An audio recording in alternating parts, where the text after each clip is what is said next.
शुक्लांबरधरं विष्णुं शशिवर्णं चतुर्भुजं प्रसन्नवदनं ध्यायेत् सर्वविघ्नोपशान्तये। अगजाननपद्मार्कं गजाननमहर्निशम् अनेकदं तं भक्तानाम् एकदन्तमुपास्महे। वक्रतुण्डमहाकाय सूर्यकोटिसमप्रभा निर्विघ्नं कुरु मे देव सर्वकार्येषु सर्वदा। శ్రీ విఘ్నేశ్వరుడి శ్రీ చరణారవిందాలకు ప్రణమిల్లుతూ ఆత్మీయ బంధుమిత్రులందరికీ వినాయక చవితి పర్వదిన శుభాకాంక్షలు. హిందూ పురాణాల ప్రకారం వినాయకుడు ఎలా జన్మించాడు, తనను ఘనాధిపతిగా ఎందుకు నియమించారనే విశేషాలతో పాటు వినాయక వ్రత కథ గురించి పూర్తి వివరాలను తెలుసుకుందాం. ప్రతి ఏడాది భాద్రపద మాస శుక్లపక్షంలో వినాయక చవితి పండుగను జరుపుకుంటాం. వినాయక వ్రత కథ గురించి ప్రతి ఒక్కరూ తెలుసుకోవాలి. ఎందుకంటే ఈ కథను విన్నా చదివినా జీవితంలో అన్నింటా విజయాలే లభిస్తాయని శ్రీకృష్ణుడు వివరించాడు. ఈ సందర్భంగా వినాయకుడి కథ ఏంటి, వినాయకుడు ఎలా జన్మించాడు అనే ఆసక్తికరమైన విషయాలను తెలుసుకుందాం. వినాయక వ్రత కథ చదివేవారు, పూజలో కూర్చునేవారు ముందుగా చేతిలో కొన్ని అక్షింతలు వేసుకొని కథ పూర్తయిన తర్వాత వాటిని తమ శిరస్సుపై ఉంచుకోవాలి. పూర్వం చంద్రవంశానికి చెందిన ధర్మరాజు దాయాదులతో మాయాజూదం వల్ల రాజ్యాన్ని పోగొట్టుకొని భార్య సోదరులతో వనవాసం చేస్తూ ఒకనాడు నైమిషారణ్యానికి చేరుకున్నాడు.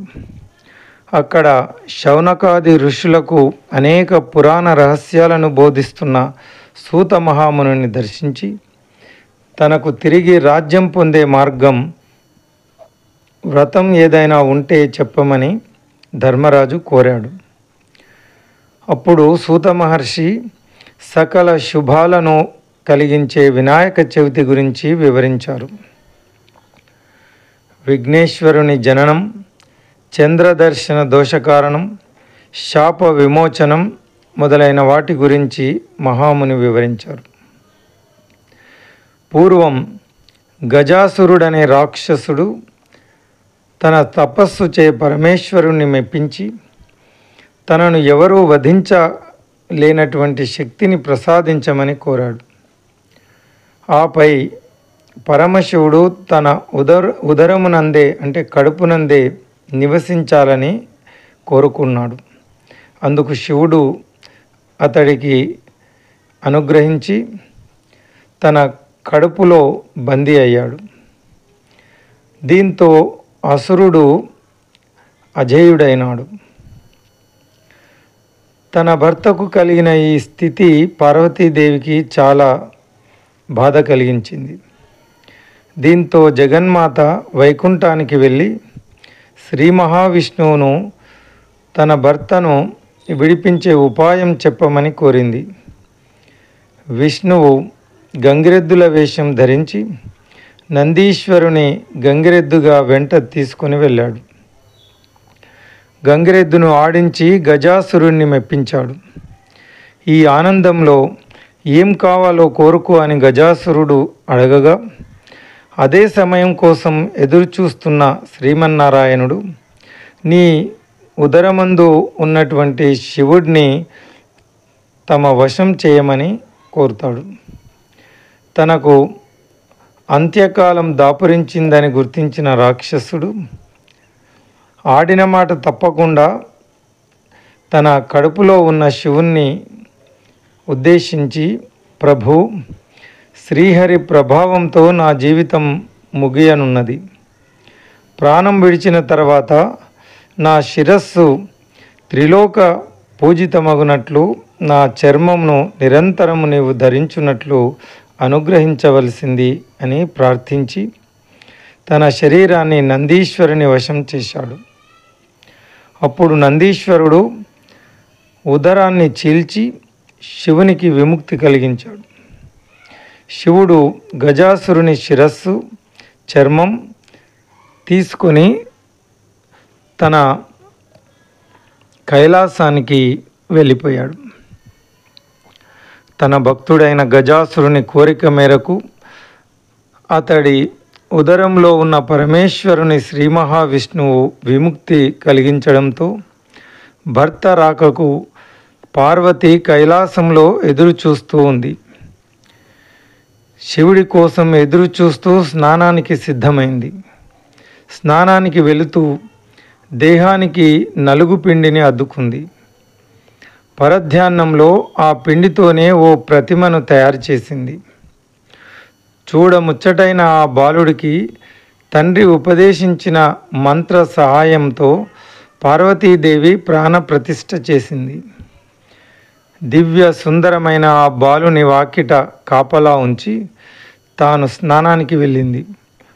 అంతలో అక్కడికి వచ్చిన శివుడిని ఆ బాలుడు అడ్డుకున్నాడు. శివయ్యనే లోపలికి అనుమతించలేదు.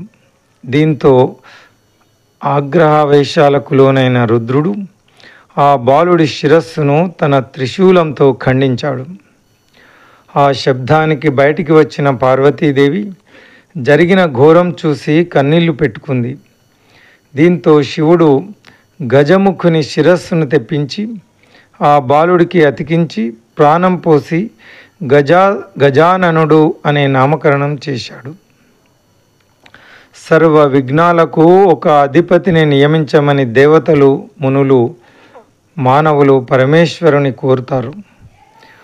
ఈ విషయంలో గణపతి, కుమారస్వామి ఎవరిని నియమించాలని ఆలోచించిన పరమేశ్వరుడు ముల్లోకాలను పవిత్ర నదులన్నింటిలో స్నానం చేసి ఎవరు ముందుగా తన వద్దకు వస్తారో వారికే ఆ ఆధిపత్యం లభిస్తుందని చెబుతాడు.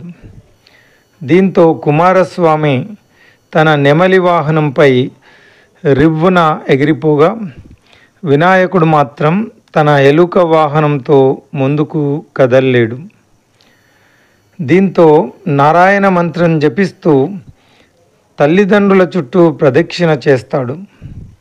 ఆ మంత్ర ప్రభావంతో ప్రతి తీర్థంలోనూ కుమారస్వామి కంటే ముందే వినాయకుడు ప్రత్యక్షమవుతాడు.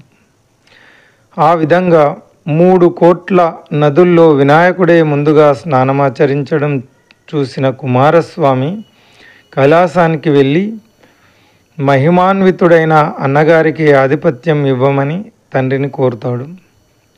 ఆ విధంగా వినాయకుడు విఘ్నాలకు అధిపతి అవుతాడు. ప్రథమ పూజకు అర్హుడవుతాడు. వినాయకుడి శక్తి సామర్థ్యాలను పరిశీలించి భాద్రపద శుద్ధ చవితి నాడు గణాధిపత్యం కట్టబెడతారు. ఆ రోజున తనకు భక్తితో సమర్పించిన ఉండ్రాళ్ళు, కుడుములు, పిండి వంటలు, పండ్లను సుష్టిగా తిన్న వినాయకుడి నడవడానికి ఇబ్బంది పడుతూ కైలాసం చేరుకుంటాడు. శివుని శిరస్సుపై ఉన్న చంద్రుడు గణనాథుని అవస్థలు చూసి పక్కున నవ్వాడు. రాజదృష్టి సోకితే రాళ్ళు కూడా నుజ్జవుతాయి. వినాయకుని ఉదరం పగిలి అందులోని ఉండ్రాళ్ళు, కుడుములు బయటకు వచ్చి అచేతనుడయ్యాడు. చంద్రుని దృష్టి దోషం వల్ల వినాయకుడు ఇలా బాధపడుతూ ఉన్నాడు. దీంతో ఆగ్రహించిన పార్వతీదేవి, పాపాత్ముడా, నీ దృష్టి సోకి నా కుమారుడు అచేతనంగా పడి ఉన్నాడు కాబట్టి నిన్ను చూసిన వారు పాపాత్ములై నీలాపనిందలు పొందుతారు అని పార్వతీదేవి చంద్రుడిని శపించింది. పార్వతీదేవి చంద్రుని శపించిన సమయంలో సప్త ఋషులు భార్యలతో కలిసి యజ్ఞం చేస్తూ అగ్నిదేవునికి ప్రదక్షిణం చేస్తున్నారు. అగ్నిదేవుడికి ఋషి పత్నుల మీద మోహం కలిగింది. కోరిక తీరక శపిస్తారేమో అనే భయంతో అగ్ని క్షీణింపసాగాడు. భర్త కోరిక తెలుసుకున్న స్వహాదేవి ఋషుల భార్యల రూపంలో అగ్నిదేవుడిని చేరింది. అగ్నిదేవునితో ఉన్నది తమ భార్యలేనని భ్రాంతి చెందిన ఋషులు వారిని విడిచిపెట్టారు.